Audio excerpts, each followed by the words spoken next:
Les manifestations des Sanofi paraissent festives.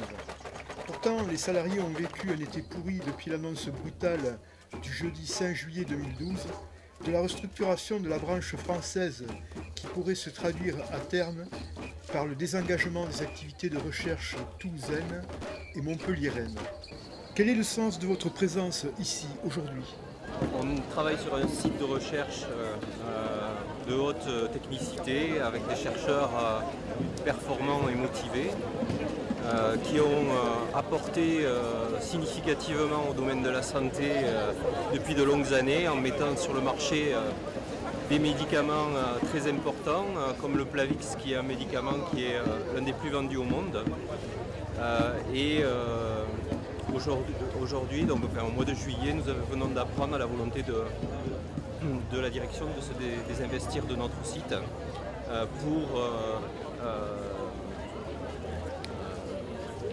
mettre en place une recherche externalisée plutôt que de croire en la capacité de ces chercheurs et investir dans notre pays, dans notre recherche. Oui, je vous ai trahi. Plus de chercheurs à Sanofi.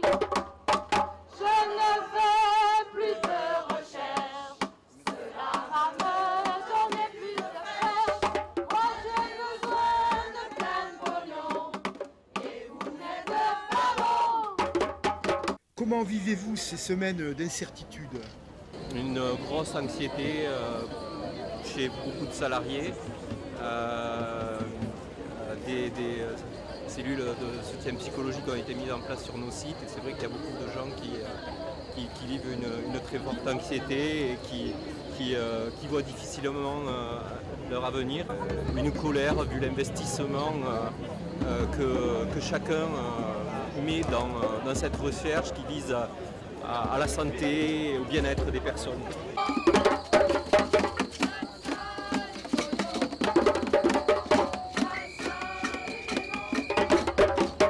Comment voyez-vous votre avenir ? Franchement, on a très peu de visibilité, on a beaucoup de mal à anticiper. La détermination des Sanofi ne faiblit pas malgré la période estivale. Ils se sont appropriés les valeurs du rugby, symbole de lutte collective et de solidarité, et celle de la gagne portée par le Stade Toulousain. Est-ce que vous avez le sentiment que le rapport de force est en train d'évoluer en votre faveur ? À l'heure actuelle, je pense en tout cas que vis-à-vis de l'opinion publique, l'action fait son chemin. Vis-à-vis des salariés aussi, la mobilisation ne cesse de croître. Donc aujourd'hui, c'est maintenir une forte mobilisation, fédérer le plus possible autour de nous et autour de ce combat contre la financiarisation et pour la défense de notre recherche, qu'elle soit française aujourd'hui avec Sanofi et européenne. Qu'attendez-vous du ministère du redressement productif dans votre lutte ?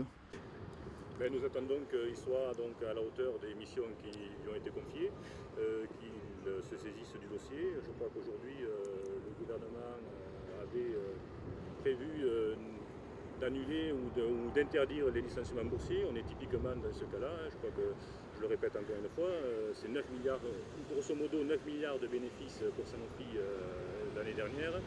Donc avec 9 milliards de bénéfices, c'est le second bénéfice du CAC 40, à égalité quasiment avec Total. On a tout à fait le droit et le devoir surtout de maintenir l'emploi, de maintenir en place les salariés, voire même de créer de l'emploi pour les générations, les jeunes qui arrivent aujourd'hui sur le marché de l'emploi. Qu'attendez-vous des instances régionales qui ont mis beaucoup d'argent dans l'oncopole et Sanofi semblerait se désengager là. Ce qui est clair, c'est qu'ils nous apportent leur soutien inconditionnel. Effectivement, il y a beaucoup d'argent, plus d'1 milliard qui a été mis pour le développement de l'oncopole, pour lequel Sanofi était partenaire. Il est toujours partenaire d'ailleurs, et un des engagements de Sanofi serait un coup porté au développement de l'oncopole et à tout l'argent et à tout l'investissement qui a déjà été mis en place. Donc les partenaires locaux, les pouvoirs publics locaux sont à fond derrière notre combat avec nous. Quel sera le pouvoir d'action? Je pense qu'ils auront la possibilité de faire remonter nos demandes et nos préoccupations au niveau de l'Assemblée nationale, par nos députés, au niveau du Sénat. Voilà, je pense qu'ils ont de forts leviers d'action et je pense qu'ils n'hésiteront pas à s'en servir. Le nouveau rapport de force qui a reçu le soutien de la population locale et des élus de tous bords politiques sera-t-il de nature à infléchir le projet de restructuration qui sera présenté par la direction en septembre prochain?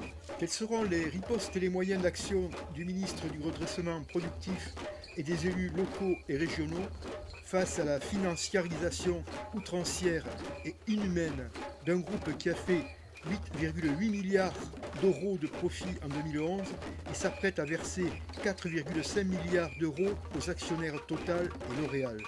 La recherche est en péril.